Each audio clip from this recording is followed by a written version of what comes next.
I had just returned from my 15-minute coffee break when I noticed something strange. Two people in dark suits were standing at my cubicle. Both wore ID badges clipped neatly to their belts, and each carried a slim folder. One of them was wearing latex gloves, flipping through my drawers as if I were some sort of criminal. The other was photographing my computer screen, moving slowly, methodically. My heart didn't race. It just dropped into my stomach. I knew instantly what this was. I walked closer, clutching my coffee cup, trying to keep my face neutral. "Is there a problem?" I asked. The taller officer straightened. "Jessica Alvarez?" I nodded. "We're conducting a compliance inspection," he said, in that rehearsed tone people use when they've said the same line 100 times before. "Based on an anonymous report." Anonymous. Sure. I didn't need anyone to tell me who had filed that report. Just 2 cubicles away, pretending to be buried in spreadsheets, was Chloe Sanders, my boss's only daughter. The same Chloe who'd started at the company 3 months ago. The same Chloe who made it painfully obvious that she thought my position should have been hers. I looked back at the officers and forced a calm smile. "Go ahead," I said, setting my coffee down. "You won't find anything." But even as I said it, my hands trembled slightly. Not because I was guilty, because I knew exactly how far Chloe had been willing to go. Chloe and I had never gotten along. From her very first day, she treated the office like it was her kingdom, and the rest of us were peasants. She interrupted meetings to clarify points I'd already explained, usually getting them wrong. She would drop her father's name casually, reminding everyone who really held the power. And me? I was the person standing between her and a promotion she believed she deserved. I'd been here for 6 years. I knew the clients, the regulations, the systems. My work wasn't flashy, but it was solid.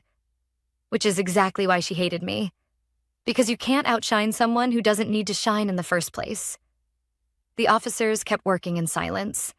They opened file folders, flipped through reports, checked my desktop. Every now and then, they exchanged glances. That wordless kind of communication that makes everyone around them nervous. I crossed my arms and stayed quiet.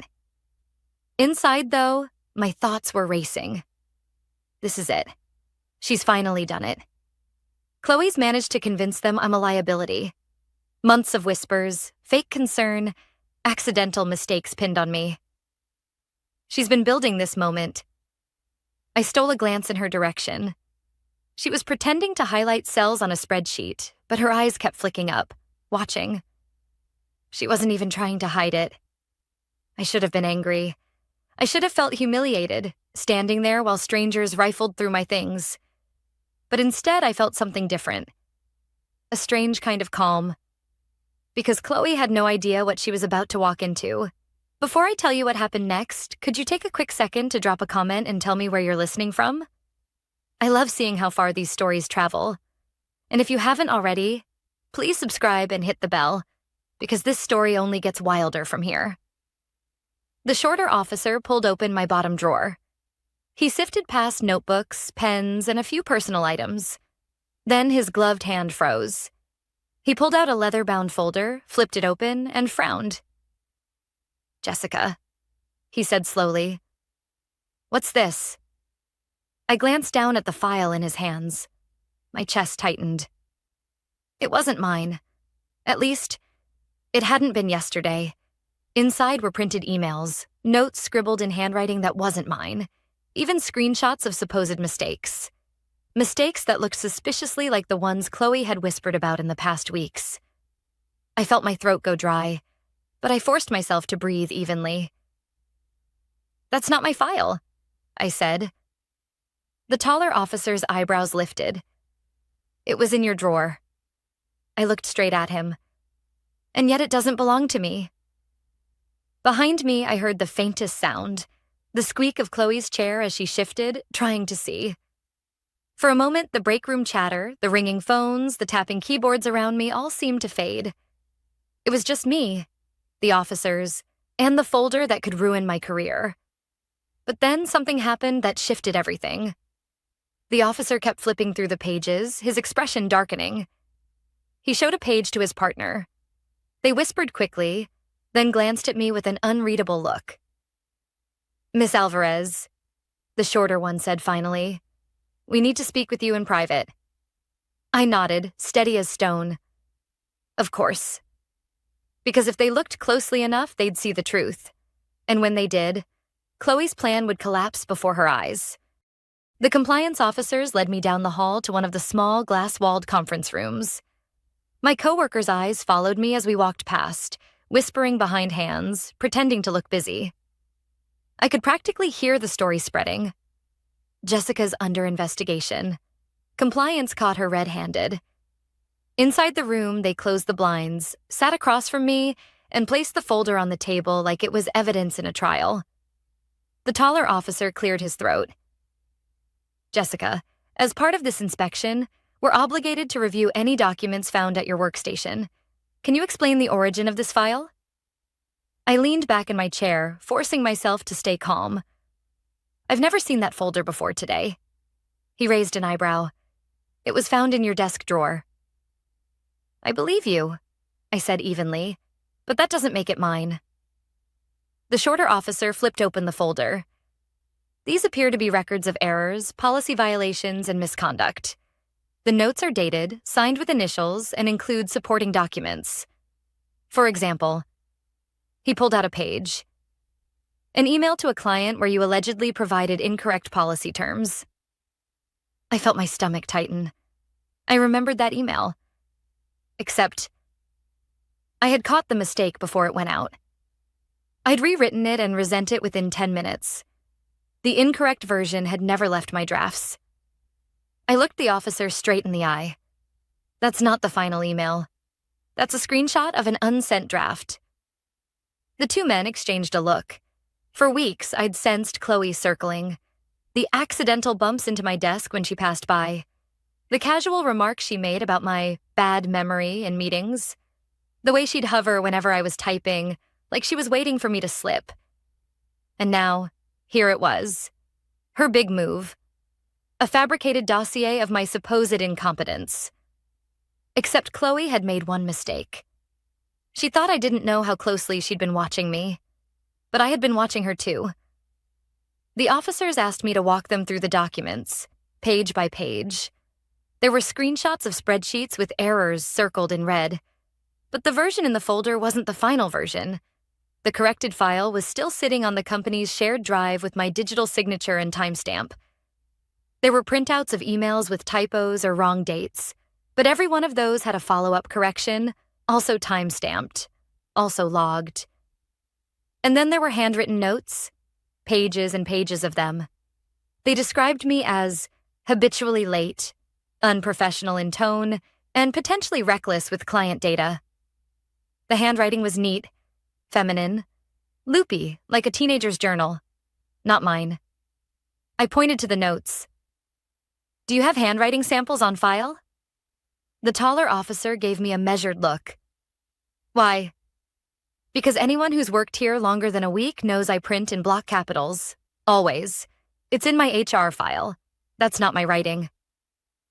He scribbled a note to himself. After nearly an hour, they leaned back in their chairs. The shorter officer tapped the folder. "Jessica, do you have any idea who might want to create this kind of documentation about you?" I hesitated, just long enough to make it look like I was reluctant. Then I sighed. "I don't want to make accusations without proof, but Chloe Sanders has expressed interest in my position. She also has access to my desk. Everyone does. The drawers don't lock." They didn't respond right away, but I could tell by the way they exchanged glances that the name wasn't unfamiliar. Back at my cubicle, Chloe was waiting. She wasn't looking at me directly, but I could feel the smug satisfaction radiating off her.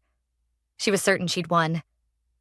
I sat down, turned on my monitor, and acted like nothing had happened. Inside, though, I was thinking 3 steps ahead, because Chloe had underestimated me. She thought I was the type who'd panic, deny, maybe even lash out. But the truth was, I'd been documenting things too. Not fake mistakes, not fabricated notes, but subtle details, real events, the kind of things people overlook until it's too late.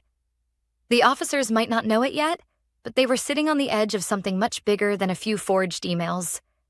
That evening, as I packed up to leave, Chloe passed by my desk. She stopped, leaned against the partition, and whispered so no one else could hear. "Rough day, Jessica?" I looked up slowly.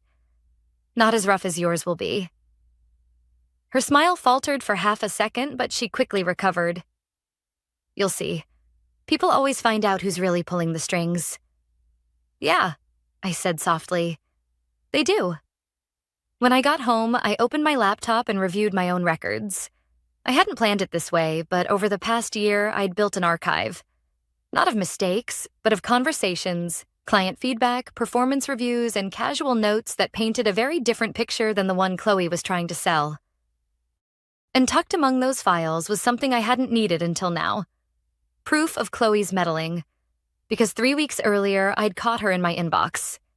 She'd accidentally sent a client draft under my name, riddled with errors. But the IT logs had captured her login session. I'd saved the screenshot. Quietly. Just in case. And now, just in case had arrived. I closed my laptop and leaned back in my chair. Tomorrow, the officers would come back with more questions. They always did. And when they asked, I'd be ready. Because Chloe thought she was building a case against me. But what she didn't realize was that she'd been writing her own indictment the whole time. The next morning, I arrived at work earlier than usual. The office was still quiet, only the hum of computers and the faint smell of burnt coffee from yesterday's pot. I wanted time to breathe before the storm hit, but I didn't have long. At 9:12 sharp, the compliance officers returned. They stopped at my cubicle first. "Jessica, do you have a moment?" My coworkers looked up, curious. Some exchanged glances. Others kept their eyes down, pretending not to notice. I grabbed my notepad and followed the officers back to the same glass conference room as yesterday. This time, there was another person waiting inside. Mr. Harrison, our department manager. His jaw was tight, his hands folded on the table. He looked like he hadn't slept. The taller officer began, "Jessica, thank you for your cooperation yesterday. We've been reviewing the documentation. Some things don't quite add up. We'd like to clarify a few details." He slid a page across the table. The email screenshot Chloe had planted. "We checked the client records," the shorter officer said. "As you mentioned, the draft was never sent. The final version was clean. However, this printout clearly came from within the system." "Correct," I said, "but it wasn't taken by me." Mr. Harrison leaned forward. "Do you have proof of that?" I opened my notepad, flipped to the page where I'd written dates and times, and slid it back across the table. IT logs, 3 weeks ago. Someone accessed my account from a workstation that wasn't mine. I flagged it and took screenshots before reporting it to support. The officers studied the page. Mr. Harrison frowned. "Who?" I didn't answer right away. My pen tapped lightly against the table. "You'll see the username in the log," I said finally. It wasn't mine. I didn't have to say the name. They'd see it soon enough. Back at my desk, the atmosphere felt different. Conversations quieted when I walked past. People avoided eye contact. By noon, I understood why. "Jessica," my coworker Maria whispered when she caught me in the hallway. "I need to tell you something. Chloe's been talking." I stiffened. "Talking about what?"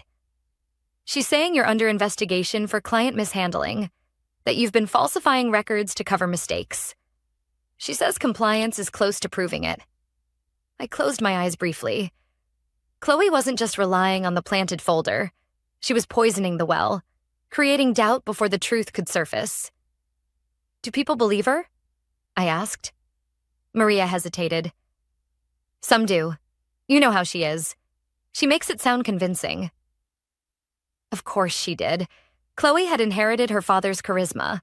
The same sharp smile, the same ability to twist a story into something believable. And unlike me, she didn't care who she stepped on in the process. That afternoon, I noticed small changes. Emails from colleagues were shorter, clipped. The friendly banter in the break room quieted when I walked in. Even the receptionist, who always greeted me warmly, only offered a polite nod. Chloe's poison was spreading, but I reminded myself, perception isn't reality. The officers weren't fools. They had the logs. They had the handwriting samples. It was only a matter of time before the pieces came together. Still, that didn't make the waiting any easier. At 3:45, the compliance officers returned. This time, they didn't ask me to leave my desk. They asked Chloe. Her face went pale, but she smiled tightly and followed them into the conference room. The entire office pretended not to watch, but everyone did. Heads tilted, fingers paused above keyboards. Even Mr. Harrison stood outside his office, arms crossed, eyes following her. Through the blinds, I caught glimpses. Chloe gesturing with her hands, talking fast. One officer scribbling notes while the other kept his gaze locked on her. Her confidence slipping with every minute. 30 minutes passed. 40. At 50 minutes, the door opened. Chloe walked out, eyes red, jaw clenched. She didn't look at anyone as she marched back to her desk. The officers didn't say a word. They went straight to Mr. Harrison's office instead. For the rest of the day, Chloe barely moved. She typed furiously, but her hands shook on the keyboard. Every so often, she glanced my way, her expression somewhere between anger and panic. And I realized something important. She still thought she could win. She thought this was just a setback. That if she pushed harder, whispered louder, she could still convince everyone I was the villain. But the more she tried, the clearer the contrast became. Her noise versus my silence. Her rumors versus my record. Her chaos versus my calm. As I packed my bag that evening, Mr. Harrison stopped by my desk. He lowered his voice. "Jessica, keep doing your job. Don't engage. Understood?" I nodded, but inside I knew it wasn't enough to just survive this. Chloe had crossed a line. She hadn't just tried to take my job. She'd tried to take my name, my reputation, everything I'd built in 6 years. And if she thought I was going to let that slide, she didn't know me at all. That night, I sat at my kitchen table with my laptop open. I organized the files I'd saved. AT logs, client testimonials, performance reviews, even casual emails where Chloe had overstepped. Piece by piece, the puzzle was forming. I wasn't just defending myself anymore. I was preparing to expose her. By 8:31, the calendar invite hit my inbox. Compliance review. Attendance required. Location. Conference room. B. Attendees. The 2 officers. Ms. Patel from HR. Mr. Harrison, my manager. Optional. Chloe Sanders. Optional, right. I printed nothing, brought only a notepad, and walked in exactly on time. The blinds were half closed. The table was too clean. Everyone had that stiff posture people get when they've decided not to make small talk. The taller officer started. "Jessica, thanks for coming. We've reviewed the documents found at your workstation and compared them to system records." His tone was neutral, but his jaw worked like he was chewing on a problem he didn't like. Ms. Patel nodded. "We'll walk through key points and then take questions." I folded my hands and waited. The shorter officer slid a page toward me. First, the email error that appeared in the folder. Server logs confirm your draft wasn't sent. The sent item in the client thread matches your corrected version. He tapped the margin. "This is fine." He placed a second page on top of the first. Second, access logs. At 5:46 p.m., 3 weeks ago, your account was opened from workstation 4C while you were badged out of the building at 5:28 p.m. Mr. Harrison looked at me. "You were off-site?" "Yes," I said. "Jim, the badge log will show I didn't return." Ms. Patel glanced at the taller officer. He slid over a printed table. "Security confirmed the badge. We also pulled camera stills from 5:44 to 5:49 p.m. He turned the page around so I could see. The grainy frame showed my row of cubicles, a figure in a camel coat. Head down, hands in my drawer. Even in low resolution, the profile was unmistakable. Chloe's eyes flicked to the photo and away again. "That's not... You can't tell who that is," The shorter officer didn't argue. He placed a new sheet on the stack. Third, print server logs. The hard copies in the folder were produced on Konica Minolta 2E at 6:02 p.m. same day. Job owner, C. Sanders. Silence swallowed the room. Even the air vent sounded loud. Chloe let out a breathy laugh. We all print under shared queues. Anyone could. It wasn't a shared queue. The taller officer said quietly. It required network login. The job metadata includes the user hash. He looked at her, then at Ms. Patel. We verified it with IT. Mr. Harrison sat back. His face went a shade paler. Where was Mr. Sanders looped in on this? He asked, voice careful. He's Chloe's father and her skip level. Ms. Patel's expression didn't move. He was copied on the initial anonymous complaint. He has been recused as of this morning. That should have happened at the outset. She didn't look at Chloe when she said it. She didn't need to. I kept breathing. Steady in, steady out. I could feel the weight shifting in the room like a table finally settling on 4 legs. The shorter officer continued. We also compared the handwritten notes in the folder to samples from personnel files. They don't match yours. They do, however, match a training form initialed by Ms. Sanders during onboarding. The slant, the looped G's, the open A's. I was documenting concerns. Chloe cut in, voice sharp. Whistleblowing is encouraged here, right? Or do we punish people for caring about standards? Ms. Patel folded her hands. Whistleblowing is protected. Fabrication is not. Chloe's jaw twitched. I didn't fabricate anything. She's sloppy. Everyone knows it. Mr. Harrison looked at me, then back at Chloe. We don't know that. I opened my notepad and slid a single-color printout toward the officers. There's one more thing. My voice surprised me with how calm it sounded. 3 weeks ago, there was a client draft sent under my name with multiple errors. I caught it and resubmitted. IT traced the origination to CSANDERS on workstation 5B during my lunch hour. I reported it to support but asked them not to escalate unless it became a pattern. The taller officer scanned the printout, then pulled a second copy from his folder like he'd already been there. We have this. Thank you, Chloe gripped the edge of the table. You can't prove intent. People ask to help all the time. I was helping. Jessica leaves things half done. Intent is precisely what we're establishing, Ms. Patel said, still calm. We're also establishing process failures, including the lack of early recusal for your father. Chloe's head snapped toward her.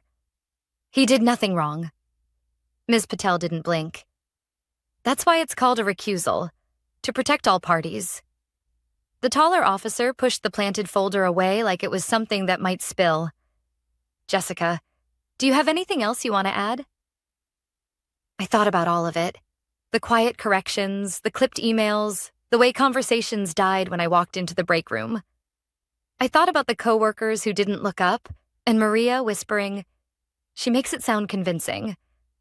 I want to keep doing my job, I said. I want my name to mean the same thing it meant last month. No one spoke for several seconds. Then Ms. Patel closed her notebook. Here's what happens next. Jessica, you'll return to your full duties. We'll remove any flags or holds on your accounts. Chloe, you are placed on administrative leave with pay effective immediately while we complete our review. You are not to access company systems or premises without HR approval. Chloe's mouth fell open. You're suspending me? Based on a printer log? Based on a fuzzy photo? We're suspending you based on a pattern, Ms. Patel said. The documents, the access logs, the timing, and the conflict of interest concerns. We need to do this properly. Chloe turned to Mr. Harrison like he might pull a lever and change the floor under my chair. Say something. He looked tired, older. Compliance is running this. I'm staying out of it, like I should have from the start. The shorter officer gathered the papers. He paused, then looked up at me. We'll likely ask more questions, but the core issues are clear. As we stood, the taller officer added almost gently, for what it's worth, we don't like being used. When we realized the print jobs were tied to a complainant's account, well, he didn't finish the sentence. He didn't need to. Their faces went pale when they discovered what they were carrying was someone else's weapon. I stepped into the hallway and let the hum of the office swallow me. Keyboards, phones, the far-off clatter of the mail cart. Maria was near the copier. Our eyes met. She didn't say anything. She just nodded once, slow, like we were finally standing on the same piece of ground again. At my desk, my monitor woke to the client dashboard. No red banners, no holds. The ordinary grid of names and renewal dates looked almost beautiful. A minute later, security appeared at Chloe's cubicle with Ms. Patel. They spoke quietly. Chloe handed over her badge and laptop, movements jerky, like she couldn't quite believe the physics of what was happening. She didn't look at me. She walked out without drama, just a tight line where her mouth should be. The office didn't cheer. No one clapped.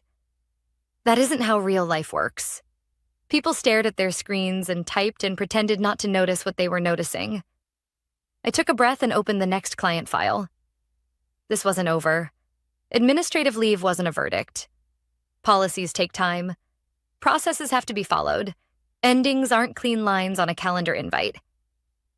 But for the first time in weeks, I felt the table steady under my hands. And then my phone buzzed. Unknown number. Internal extension. Jessica? The voice was firm, unfamiliar. This is Elaine Mercer, Director of Compliance. I'd like to meet with you privately this afternoon. There's something you should see. It concerns Mr. Sanders. I stared at the receiver, the cursor blinking on my screen. Of course there was more. Send the invite, I said. I'll be there. At 3 p.m. sharp, I walked into the 12th floor conference room. The skyline stretched behind the glass like a backdrop, the city buzzing far below. Inside sat Elaine Mercer, the Director of Compliance. I'd only seen her twice before, both times in all-hands meetings. She carried herself like someone who didn't need to raise her voice to be heard. Jessica, she said, gesturing to a chair. Thank you for coming on short notice. Her tone was calm, but the folder in front of her was thick. Too thick. The door shut behind me with a soft click. Elaine flipped the folder open. We've concluded the initial review of the documents planted in your desk. You should know, Chloe's actions weren't isolated. They were supported directly or indirectly by her father. I blinked. Mr. Sanders? Yes.